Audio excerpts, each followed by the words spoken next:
అన్నబెల్. ఈ మూవీని చాలామంది చూసుంటారు. కానీ రియల్ లైఫ్ మూవీలో చూసే బొమ్మ మాత్రం అలా ఉండదు.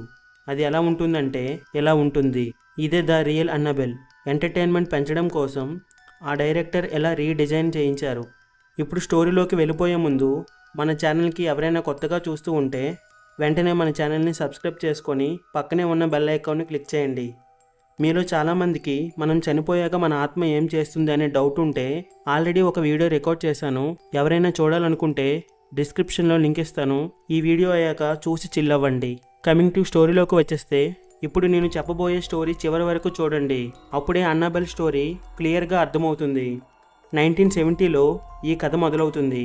డోనా అనే ఒక అమ్మాయి ఉంటుంది. తన బర్త్డే రోజు డోనాకి తన పేరెంట్స్ ఒక గిఫ్ట్ ఇస్తారు. అదే అన్నబెల్ బొమ్మ.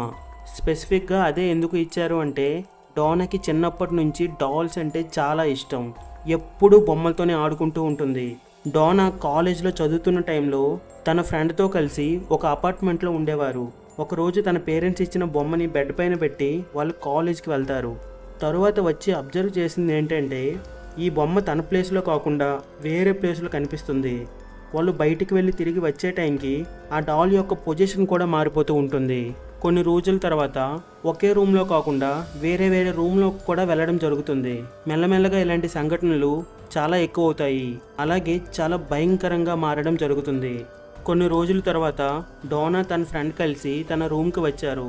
వాళ్ళు బెడ్రూమ్కి వచ్చి చూస్తే రూమ్లో ఒక పేపర్ పైన ఇలా రాసి ఉంటుంది, నన్ను కాపాడండి, నన్ను కాపాడండి అని రాసి ఉంటుంది. ఇంట్లో ఎవరూ లేనప్పుడు ఎలాంటి పనులు ఎవరు చేస్తున్నారు అనేది వాళ్ళకి అర్థం కాదు.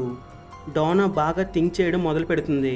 ఆ రూమ్లో ఉండే గోడల పైన కూడా అదే రాతులు కనిపించడంతో ఆ బొమ్మలో ఏదో ఉందని అనుమానం కలుగుతుంది డోనాకి. ఒకరోజు డోనా బయటికి వెళ్ళి తిరిగి ఇంటికి వచ్చినప్పుడు ఆ బొమ్మ మంచం పైన ఉంది. బొమ్మ చేతులకి రక్తం కూడా వస్తుంది. బొమ్మ చేతి నుంచి వచ్చే రక్తం చూసి అది సాధారణమైన బొమ్మ కాదని తెలుసుకుంటుంది. దీంతో డోనా తన ఫ్రెండ్ కలిసి స్పిరిట్ గేమ్ ద్వారా ఆ బొమ్మ గురించి తెలుసుకోవాలని అనుకుంటారు.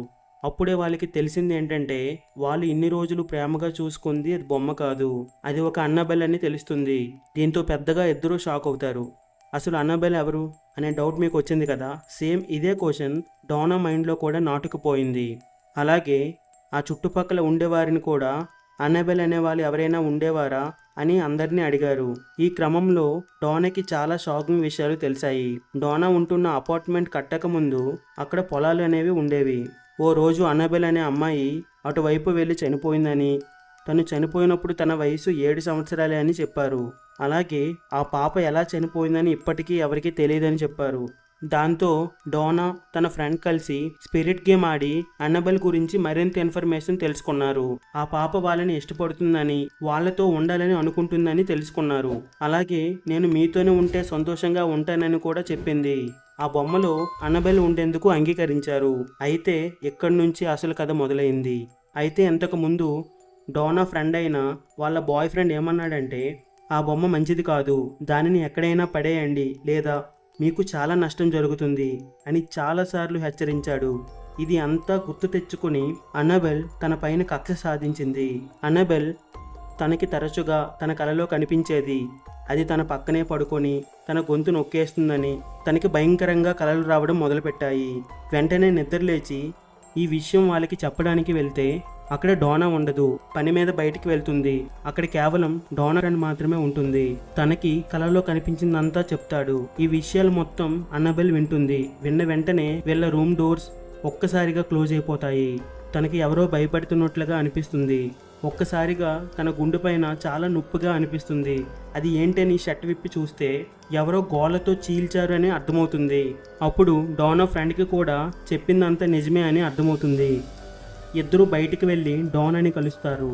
డోనాకి జరిగిందంతా చెప్తారు. వాళ్ళ ముగ్గురు కలిసి దెయ్యాలు వదిలించే వాళ్ళని కలుస్తారు. కలిసి వాళ్ళకి జరిగిన సంఘటన మొత్తం చెప్తారు. ఈ బొమ్మలో అన్నబెల్ ప్రవేశించలేదు అని అనుకున్నారు. ఏదైనా ప్రేతాత్మ ప్రవేశించుంటుందని అన్నారు. దానికి డోనా చాలా భయపడిపోయి ఎలా అయినా మీరు మాకు సహాయంగా ఉండండి అని వేడుకుంటుంది. వాళ్ళు కూడా సరే అంటారు. ఆ బొమ్మని ఒక బ్యాగ్లో పెట్టి తన కారులో పట్టుకుని వెళ్ళిపోతారు. అలా వెళ్ళిపోయే మధ్యలో కార్ అనేది సడన్గా ఆగుతుంది. ఎంత స్టార్ట్ చేసినా స్టార్ట్ అవ్వదు. ఇదంతా ఆ బొమ్మే చేస్తుందని వాళ్ళిద్దరిలో ఒకడైన హెడ్ తన దగ్గర ఉన్న మంత్రించిన నీరుతో ఆ బొమ్మపై విసురుతాడు. ఆ బొమ్మ శక్తులు ఆగిపోవడంతో కొద్దిసేపటికే కార్ అనేది స్టార్ట్ అవుతుంది. మెల్లమెల్లగా వాళ్ళ ఇంటి వరకు ఆ బొమ్మతో వచ్చేస్తారు. అప్పటి వరకు సైలెంట్గా ఉన్న బొమ్మ అప్పటి నుంచి తన విశ్వరూపం చూపించడం జరుగుతుంది. అది ఎలా అంటే వాళ్ళు ఒక దగ్గర పెట్టిన బొమ్మ ఇంకో రూమ్లో ఉండడం, ఈ విధంగా కనిపించడం జరుగుతుంది. ఇదంతా చూసి వాళ్ళు కొంచెం ఆందోళన చెందుతారు. వెంటనే వాళ్ళ గురువుకి ఆ ప్రదేశంకి రమ్మని చెప్తారు. వాళ్ళు చెప్పిందంతా విని అక్కడికి రావడం జరుగుతుంది. వచ్చాక ఆ బొమ్మని చూడగానే ఇది సాధారణమైన బొమ్మ మాత్రమే, ఇది ఏమీ చేయలేదు అని వెటకారంగా అంటాడు. ఆ మాటలు అన్న తరువాత అక్కడి నుంచి తన కారు మీద బయలుదేరుతాడు. మధ్యలో తనకు ఒక పెద్ద కార్ యాక్సిడెంట్ అవుతుంది. కానీ కొన్ని గాయాలతోనే తను సేఫ్ అయిపోతాడు. ఇదంతా బొమ్మే చేసిందని గ్రహించి వెంటనే తనకున్న శక్తులతో ఆ బొమ్మని ఒక గ్లాసులో బంధిస్తారు. అలా బంధించిన గ్లాస్ పైన ఒకటి రాయడం జరుగుతుంది. అది ఏంటంటే ఈ బొమ్మని ఎవరు టచ్ చేయొద్దు, టచ్ చేస్తే మీరు బొమ్మ అయిపోతారని. ఇప్పటికీ అది ఒక పెద్ద మ్యూజియంలోనే ఉంది. ఈ సన్నివేశం జరిగి 53 సంవత్సరాలు అయినా దానికి టచ్ చేయడానికి చాలా భయపడతారు. ఆ మ్యూజియంలో ఈ ఒక్క బొమ్మ మాత్రమే కాదు, ఇలాంటివి చాలానే ఉన్నాయి. కానీ అందరూ ఎక్కువగా చెప్పుకునేది మాత్రం ఈ అన్నబెల్ బొమ్మ మాత్రమే. ఈ వీడియో నచ్చితే లైక్ చేసి మన ఛానల్ని సబ్స్క్రైబ్ చేసుకోండి. అలాగే మీకు కానీ ఆ బొమ్మ కనిపిస్తే మీరేం చేస్తారు అనేది కూడా కింద కామెంట్ చేయండి. స్టార్టింగ్లో చెప్పినట్లుగా మనిషి చనిపోయాక తన ఆత్మ ఏం చేస్తుంది అనే ఒక ఇంట్రెస్టింగ్ వీడియో చేశాను. ఎవరైనా చూడకపోతే కింద డిస్క్రిప్షన్లో లింక్ ఇస్తాను, వెంటనే చూసేయండి. Thank you.